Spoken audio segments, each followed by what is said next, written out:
Shalom saudaraku yang terkasih di dalam nama Tuhan Yesus Kristus. Selamat pagi, salam sejahtera untuk kita semuanya. Saya Ardi, menyambut Anda di dalam renungan Kristen Saudara Rohani.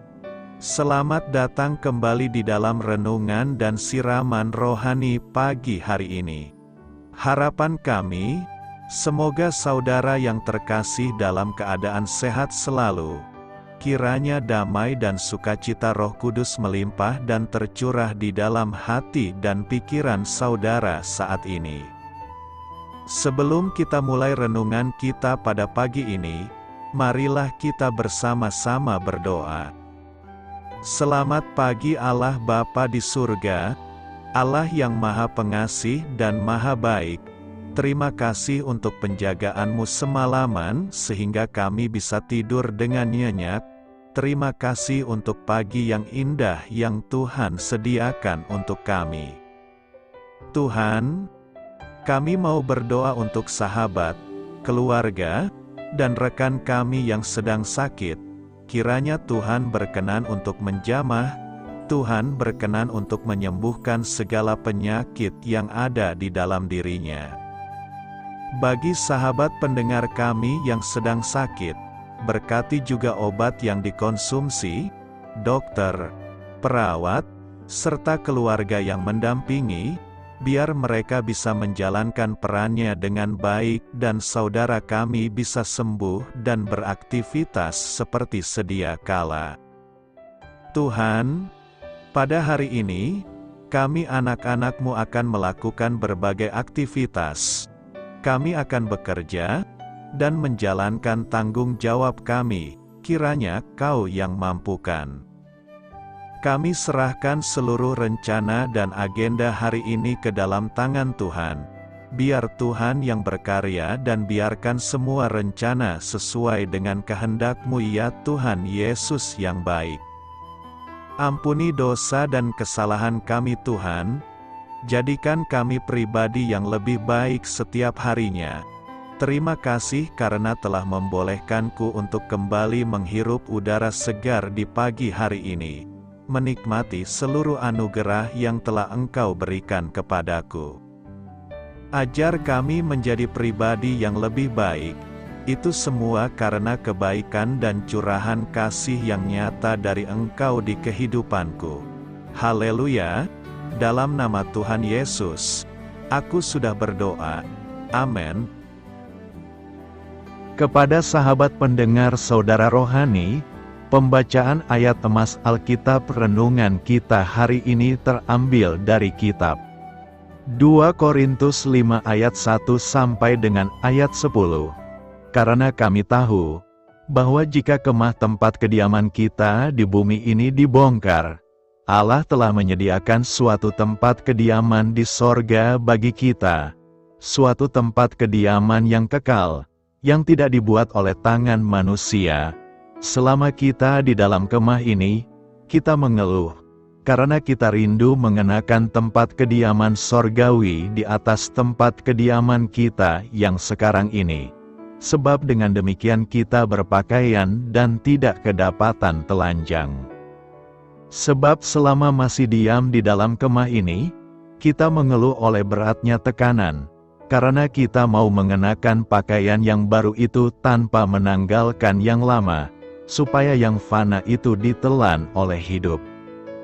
Tetapi Allah lah yang justru mempersiapkan kita untuk hal itu dan yang mengaruniakan Roh kepada kita sebagai jaminan segala sesuatu yang telah disediakan bagi kita. Maka oleh karena itu hati kami senantiasa tabah, meskipun kami sadar, bahwa selama kami mendiami tubuh ini, kami masih jauh dari Tuhan, sebab hidup kami ini adalah hidup karena percaya, bukan karena melihat tetapi hati kami tabah, dan terlebih suka kami beralih dari tubuh ini untuk menetap pada Tuhan.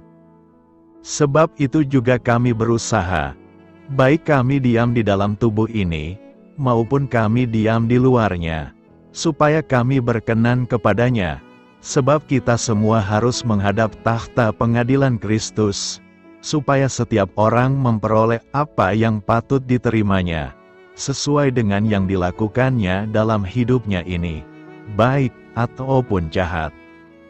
Ayat renungan kita pada pagi hari ini terambil dari kitab 2 Korintus 5 ayat 1 sampai dengan ayat 10. Inti dari ayat emas renungan kita adalah, kami lebih suka lepas dari tubuh kami ini, supaya dapat tinggal bersama Tuhan. Mari kita mulai renungan pagi kita. Kata-kata bijak yang dapat kita petik adalah, pindah tempat. Renungan kita pada hari ini ditulis dan disusun oleh N. Cetas. Mari kita mulai kisah inspiratif. Teman saya, Joan, meninggal dunia karena stroke persis ketika virus corona mulai menyebar pada tahun 2020. Awalnya, keluarga Joan mengumumkan bahwa ibadah penghiburan akan diadakan di gerejanya. Tetapi kemudian diputuskan bahwa ibadah lebih baik diadakan di rumah duka untuk membatasi jumlah yang hadir. Pemberitahuan susulan yang dibagikan secara daring tertulis, Joan Warner pindah tempat. Ya, Joan memang sudah berpindah tempat. Ia telah pergi dari tempatnya di bumi ke tempatnya di surga. Hidup Joan sudah diubahkan Allah bertahun-tahun yang lalu, dan ia melayaninya dengan penuh kasih selama hampir 50 tahun. Bahkan saat terbaring sekarat di rumah sakit, ia masih menanyakan keadaan orang-orang terdekatnya yang sedang bergumul. Kini Joan sudah bersama dengan Allah. Ia benar-benar sudah pindah tempat. Rasul Paulus rindu tinggal bersama Kristus di tempat yang lain, tetapi ia juga merasa, bagi orang-orang yang dilayaninya, akan lebih baik jika ia tetap ada di dunia ini. Ia menulis kepada jemaat di Filipi, "Aku lebih perlu untuk tinggal di dunia ini karena kamu." Ketika kita berduka atas kepergian seseorang seperti Joan, mungkin kita juga berseru kepada Allah, "Tuhan, kami yang selama ini dikasihi dan dilayaninya masih membutuhkan dirinya." Namun, Allah tahu waktu terbaik bagi mereka dan kita untuk berpindah tempat. Dengan kuasa Roh Kudus, sekarang kita berusaha sungguh-sungguh untuk menyenangkan hati Allah, sampai kelak kita bertemu muka dengannya, pengalaman yang memang akan jauh lebih baik. Marilah kita renungkan di dalam hati kita. Dengan cara apa Anda mengungkapkan kasih kepada Allah dan sesama di tempat Anda berada saat ini? Bagaimana Anda dapat melayani Dia hari ini? Hal ini patut kamu ketahui dan menambah wawasan kamu. Surga adalah tempat akhir dari mereka yang namanya tertulis di dalam kitab kehidupan anak domba, yaitu mereka yang dengan iman telah menerima Yesus sebagai juru selamat mereka. Di tempat yang mulia itu, tidak akan ada lagi air mata, kematian, duka cita, tangisan, atau kesakitan. Surga adalah tempat kediaman Allah. Ketika Dia berada di muka bumi, Yesus menegaskan kebenaran ini. Dia menyatakan bahwa Dia datang dari surga dan akan kembali ke sana, tempat Dia akan duduk di sebelah kanan Allah. Setelah Dia naik ke surga, dua malaikat mengingatkan murid-muridnya bahwa suatu hari Kristus akan kembali ke bumi dari surga. Ketika orang percaya meninggal dunia, mereka selamanya berada di hadirat Allah. Tempat kediaman, 2 Korintus 5 ayat 1 berkata, "Karena kami tahu, bahwa jika kemah tempat kediaman kita di bumi ini dibongkar, Allah telah menyediakan suatu tempat kediaman di sorga bagi kita, suatu tempat kediaman yang kekal, yang tidak dibuat oleh tangan manusia." Dalam nas hari ini, Paulus menjelaskan soal tempat kediaman kita. Menurutnya, terdapat dua jenis tempat kediaman, yakni, pertama, kediaman yang ada di bumi, dan kedua, tempat kediaman yang disediakan Tuhan di surga. Ia berkata bahwa jika kemah tempat tinggalnya di bumi dibongkar, maka ia akan mendapat kemah tempat tinggal yang lain, yaitu yang lebih baik karena berada di surga. Artinya, tempat kediaman yang ada di bumi, baik itu rumah dan tubuh kita sendiri, sifatnya sementara, bisa saja dibongkar dan atau mati. Tetapi tempat kediaman yang ada di surga sifatnya kekal sampai selama-lamanya. Bagi Paulus, berbicara tentang tempat kediaman itu sangat penting. Menurutnya, manusia yang memiliki tubuh jasmani ibarat sebuah kemah tempat tinggal di bumi. Istilah kemah di bumi menunjuk kepada tubuh orang percaya di bumi atau kehidupan orang percaya di bumi. Dan saat kemah tersebut dibongkar, berarti tubuh jasmani akan hilang atau mati. Maka tubuh jasmani ini akan digantikan dengan tubuh rohani, yaitu kemah sorgawi yang bersifat kekal. Pertanyaan kita sekarang adalah, apa yang Paulus ingin jelaskan tentang tempat kediaman ini? Ada beberapa hal penting yang hendak dijelaskan Paulus tentang tempat kediaman ini, yakni: pertama, tempat kediaman di bumi. Tempat kediaman di bumi adalah tubuh manusia di saat masih hidup. Di masa ini manusia punya banyak masalah, sering mengeluh dan penuh kesesakan. Paulus mengibaratkan bahwa di bumi ini kita hidup penuh dengan tantangan sehingga sering jatuh dalam perbuatan dosa. Tempat kediaman di bumi atau kemah di bumi berbicara tentang kehidupan orang percaya sebagai manusia lama. Manusia lama dalam Efesus 4 ayat 22 adalah mereka yang hidupnya masih disesatkan oleh nafsu pribadinya. Hanya menjalankan kehidupan seperti yang diinginkan saja walaupun sudah menjadi orang percaya. Sehubungan dengan hal tersebut, Paulus meminta agar terjadi perubahan dalam hidup orang percaya dengan meninggalkan kebiasaan lama dan menjadi manusia baru. Kedua, tempat kediaman di surga. Tempat inilah yang dirindukan semua orang percaya, karena tempat ini tidak ada kesesakan dan tidak ada tekanan hidup. Dalam kehidupan ini, orang percaya dapat hidup dekat dengan Tuhan. Tempat kediaman di surga berbicara tentang hidup baru.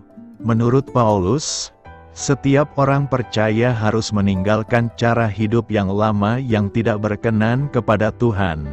Dalam Kolose 3 ayat 9, Paulus memberi nasihat agar setiap orang percaya jangan saling mendustai satu dengan yang lain, sehingga harus menanggalkan manusia lama serta kelakuannya yang tidak berkenan kepada Tuhan. Ketiga, ada perbedaan antara tempat kediaman di bumi dan di surga. Banyak orang Kristen ingin mendiami tempat kediaman di surga namun tidak mau menanggalkan kemah yang di bumi. Dan pada akhirnya setiap orang percaya akan dihakimi di pengadilan Kristus, agar mendapatkan segala yang patut diterimanya. Paulus mengingatkan kepada orang Kristen di Korintus agar mau berubah kelakuannya, agar bisa berkenan kepada Tuhan. Manusia lama akan membuat kita merasa sengsara dan banyak masalah menghimpit. Sedangkan manusia baru adalah manusia dalam Kristus yang sudah diperbaharui hidupnya. Manusia baru akan membuat kita menjadi bahagia dan damai selama-lamanya. Paulus ingin menyampaikan kepada semua orang percaya di Korintus bahwa hidup adalah Kristus dan mati adalah keuntungan karena mendapatkan kemah tempat tinggal yang kekal tanpa ada kesulitan dan kesesakan hidup. Karena itu, persiapkanlah tempat kediaman abadimu di surga, yang akan menjadi tempat perhentian dalam kekekalan. Besarnya kasih dan perhatian Allah bagi umatnya. Lukas 12 ayat 32 berkata, "Janganlah takut, hai kamu kawanan kecil, karena Bapamu telah berkenan memberikan kamu kerajaan itu."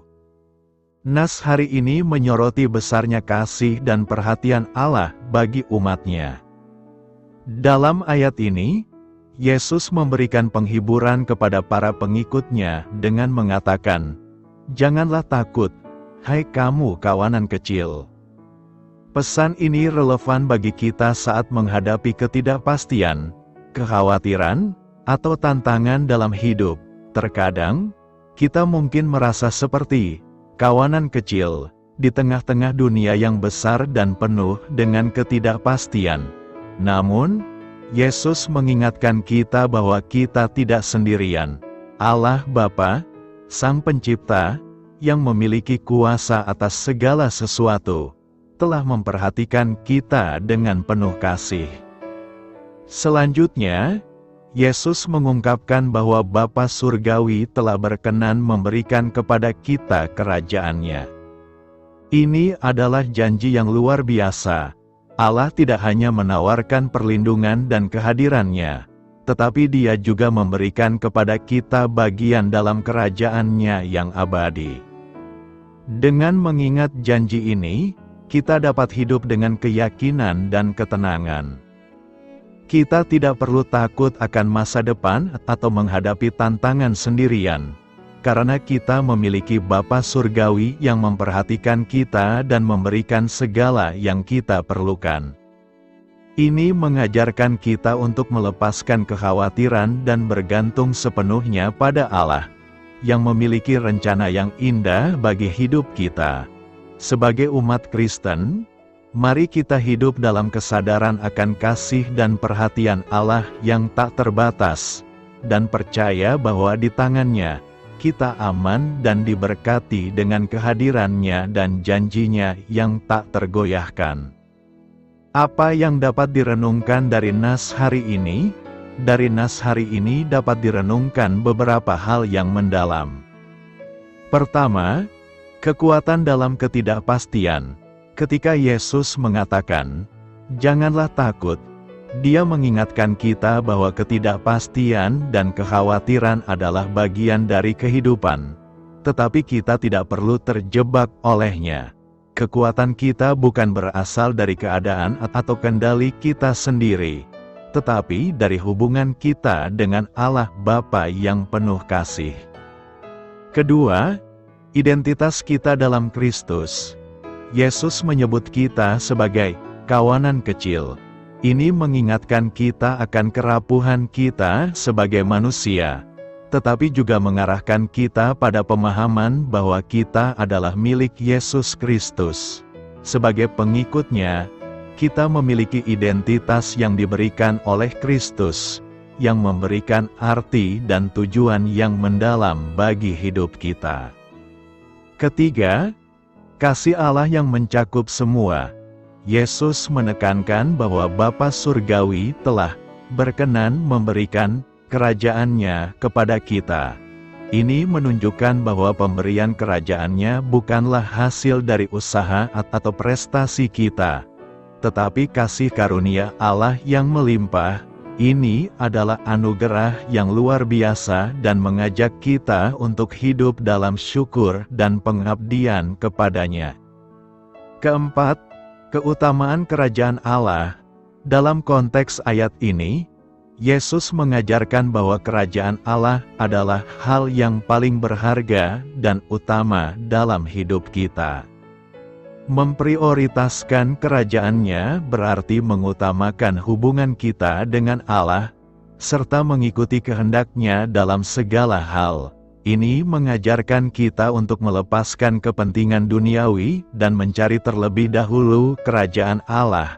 Karena itu, dengan renungan ini, kita diingatkan untuk hidup dalam ketenangan dan kepercayaan kepada Allah, mengetahui bahwa Dia adalah Bapa yang penuh kasih yang memimpin dan menyertai kita dalam setiap langkah hidup.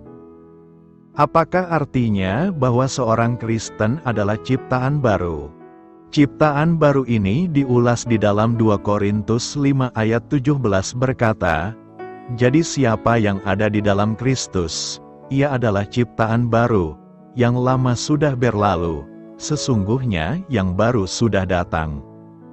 Kata Jadi, merujuk kepada ayat 14-16 di mana Paulus memberitahu bahwa semua orang percaya telah mati bersama Kristus dan tidak lagi hidup untuk diri sendiri.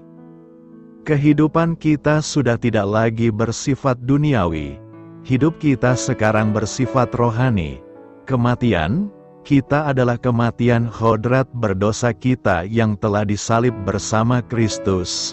Ia telah dikuburkan bersamanya, dan sama seperti Ia telah dibangkitkan oleh Allah Bapa, kita juga dibangkitkan untuk hidup dalam hidup yang baru, pribadi yang baru yang telah dibangkitkan. Itulah yang sedang dibahas Paulus dalam 2 Korintus 5 ayat 17 sebagai ciptaan baru. Demi memahami ciptaan baru ini, kita harus memahami faktanya pertama, yakni bahwa Ialah ciptaan, sesuatu yang diciptakan oleh Allah. Yohanes 1 ayat 13 memberitahu bahwa kelahiran baru ini telah terjadi menurut kehendak Allah. Kita tidak diwariskan hodrat yang baru, dan kita juga tidak menciptakan diri kita yang baru. Dan Allah tidak sekedar membersihkan hodrat kita yang lama. Ia menciptakan sesuatu yang sepenuhnya baru dan unik. Ciptaan baru ini benar-benar baru, dihadirkan dari nol, sama seperti segenap alam semesta telah diciptakan oleh Allah secara ex nihilo, dari kekosongan. Hanya Sang Pencipta dapat melakukan hal itu. Kedua, yang lama sudah berlalu. Yang lama sedang merujuk kepada segala sesuatu di dalam hodrat lama kita, kesombongan, kesukaan berdosa, pengandalan upaya pribadi, dan opini-opini, kebiasaan, dan nafsu kita yang lawas. Semua hal yang dahulunya kita kasihi telah berlalu, terutama kasih akan diri sendiri dan pembenaran diri dan promosi diri sendiri. Ciptaan yang baru menatap kepada Kristus, bukan menatap diri sendiri. Semua hal yang lama telah mati, dengan disalibkan bersama hodrat yang lama kita.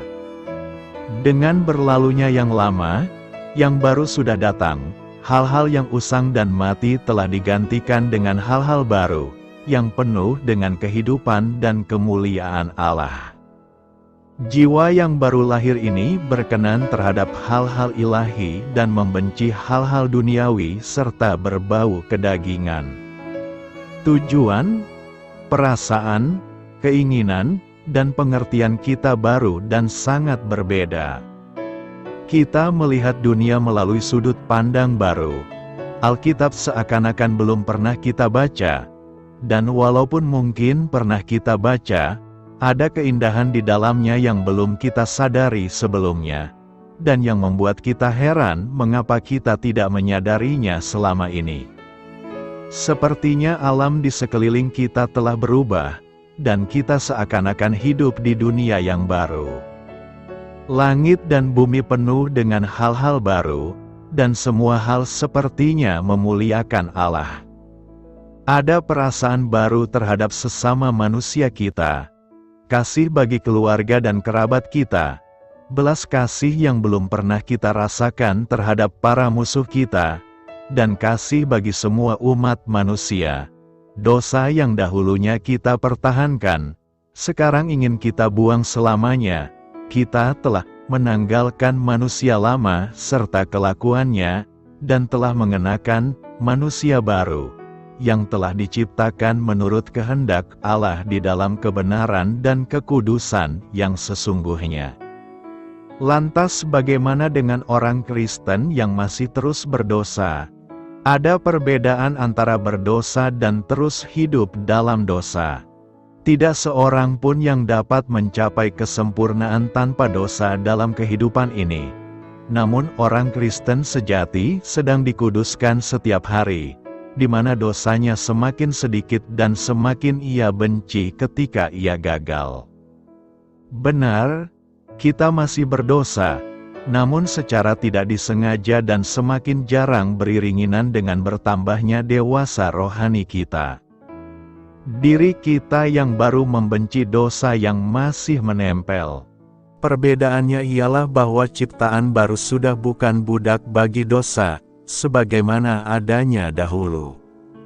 Sekarang kita telah dibebaskan dari dosa dan dosa sudah tidak lagi berkuasa atas kita. Sekarang kita dikuatkan oleh dan bagi kebenaran.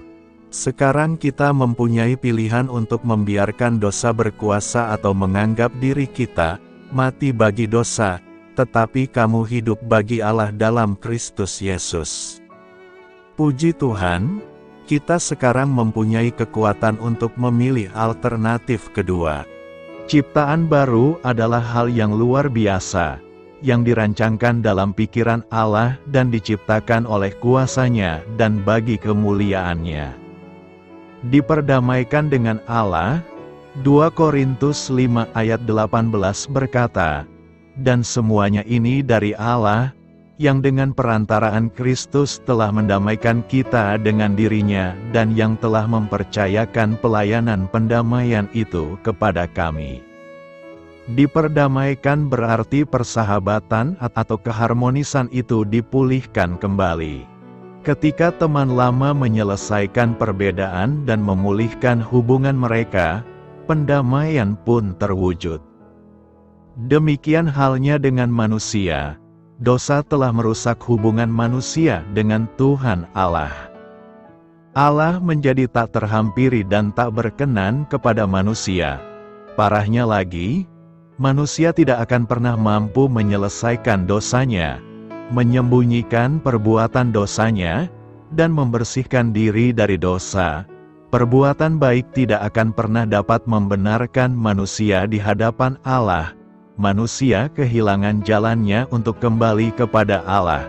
Seandainya manusia harus bergantung kepada dirinya sendiri, maka manusia tak akan pernah selamat. Manusia pasti binasa. Nas hari ini memberikan 3 hal penting terkait dengan bagaimana kita berdamai dengan Allah, yakni: pertama, berdamai dengan Allah hanya dapat dilakukan dengan perantaraan Kristus. Dunia seakan menawarkan banyak jalan untuk berdamai dengan Allah serta mengiming-imingi atau menjanjikan jalan menuju sorga dengan caranya masing-masing. Namun demikian tidak ada satupun yang dunia tawarkan yang sungguh-sungguh dapat menghantarkan kita ke sorga dan kembali dalam hubungan yang erat dengan Allah kecuali melalui Kristus. Kisah Para Rasul 4 ayat 12. Dan keselamatan tidak ada di dalam siapapun juga selain di dalam Dia. Sebab di bawah kolong langit ini tidak ada nama lain yang diberikan kepada manusia yang olehnya kita dapat diselamatkan. Karena Allah itu esa dan esa pula Dia yang menjadi pengantara antara Allah dan manusia, yaitu manusia Kristus Yesus, yang telah menyerahkan dirinya sebagai tebusan bagi semua manusia. Itu kesaksian pada waktu yang ditentukan. Karenanya, jangan bimbang, jangan pikir panjang, percayalah dan tetapkan pilihan, keputusan serta kepercayaan kita hanya kepada Tuhan Yesus Kristus. Kedua, seberapapun besarnya dosa kita, Kristus bisa mendamaikan kita dengan Allah. Tanpa disadari, seringkali manusia merasakan dan mengalami seperti yang dialami oleh Adam. Ketika Adam jatuh dalam dosa, Adam bersembunyi dan berusaha untuk menghindar dari Allah. Dalam Kejadian 3 ayat 8-10 disebutkan, ketika mereka mendengar bunyi langkah Tuhan Allah, yang berjalan-jalan dalam taman itu pada waktu hari sejuk, bersembunyilah manusia dan istrinya itu terhadap Tuhan Allah di antara pohon-pohonan dalam taman. Tetapi Tuhan Allah memanggil manusia itu dan berfirman kepadanya, "Di manakah engkau?" Ia menjawab, "Ketika aku mendengar bahwa engkau ada dalam taman ini, aku menjadi takut, karena aku telanjang, sebab itu aku bersembunyi." Demikian juga dengan kebanyakan orang, Mereka merasa dosa mereka terlalu besar dan tidak layak untuk diampuni, tidak layak untuk menghadap Tuhan. Ini adalah salah satu manifestasi dari intimidasi dosa yang berupaya mempertahankan manusia dalam keadaan keberdosaannya. Jangan mau ditipu oleh dosa. Ingatlah firman Tuhan yang mengatakan, "Marilah, baiklah kita berperkara firman Tuhan. Sekalipun dosamu merah seperti kirmizi, akan menjadi putih seperti salju. Sekalipun berwarna merah seperti kain kesumba, akan menjadi putih seperti bulu domba." Seberapapun besarnya dosa dan pelanggaran yang kita lakukan, kita hanya perlu bertobat, minta ampun atas segala dosa kita.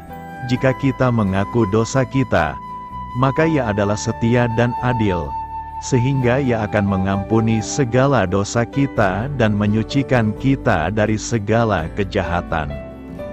Ketiga, kita harus memberi diri kita didamaikan dengan Allah. Untuk dapat didamaikan dengan Allah, kita harus memberi diri kita. Artinya, ada kesadaran dan penyerahan diri yang tulus dan sungguh-sungguh kepada Allah. Kita tidak bisa mengharapkan Kristus mendamaikan kita dengan Allah tanpa memberi diri kita.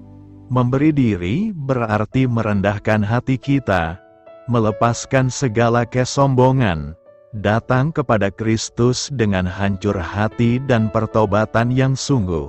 Karena itu, mari kita berdamai dengan Allah, karena hanya mereka yang sudah berdamai dengan Allah yang dapat berdamai dengan dirinya sendiri, berdamai dengan musuhnya, dan berdamai dengan lingkungan. Doa saya menyertai saudara sekalian. Marilah kita menyampaikan doa syafaat. Ya Allah, kuserahkan diriku kembali kepadamu. Penuhilah diriku dengan roh-Mu yang penuh kasih dan jadikanlah hidupku berarti bagimu. Amin. Sampaikan harapan dan permintaan saudara kepada Tuhan.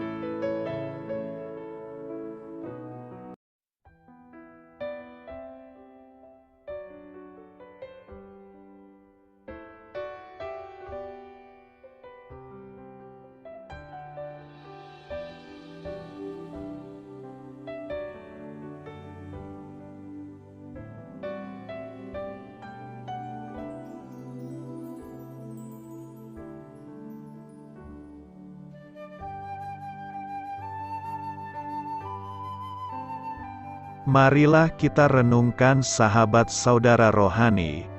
Demikianlah renungan firman Tuhan pagi hari ini. Semoga menjadi berkat dalam hidup kita. Dan sebelum kita memulai segala aktivitas kita pagi hari ini, marilah kita berdoa. Selamat pagi Bapa, malam hari telah berganti pagi. Kehidupan baru telah Engkau berikan kembali bagi kami. Bapa Surgawi, tolonglah aku menyadari kebutuhan orang lain, supaya aku dapat membagikan apa yang telah Engkau berikan kepadaku. Pada saat aku membutuhkan, berilah aku keyakinan bahwa Engkau akan mencukupkanku, melalui orang-orang yang mengasihi-Mu, bukan karena kami pantas atau layak, namun karena kasih karunia-Mu kami boleh ada, sebagaimana kami ada di pagi hari ini. Terima kasih Tuhan, atas kesempatan baru yang telah Tuhan berikan kepada kami, untuk bisa memperbaiki diri agar kami bisa lebih layak di hadapan-Mu. Hari ini kami serahkan semua perkara dan kesulitan yang akan kami lalui ke dalam tangan-Mu. Biarkanlah kami bisa memuliakan-Mu dalam segala aktivitas yang akan kami lakukan. Amin. Biarlah firman Tuhan menjadi pengingat untuk kita semua, bahwa tuntunan dari Roh Kudus akan selalu memberi jalan keluar bagi setiap permasalahan hidup kita, dan memberi kedamaian di hati kita. Sampai jumpa di renungan pagi saudara rohani berikutnya. Kiranya Tuhan selalu memberkati saudara semua hari ini. Amin. Shalom.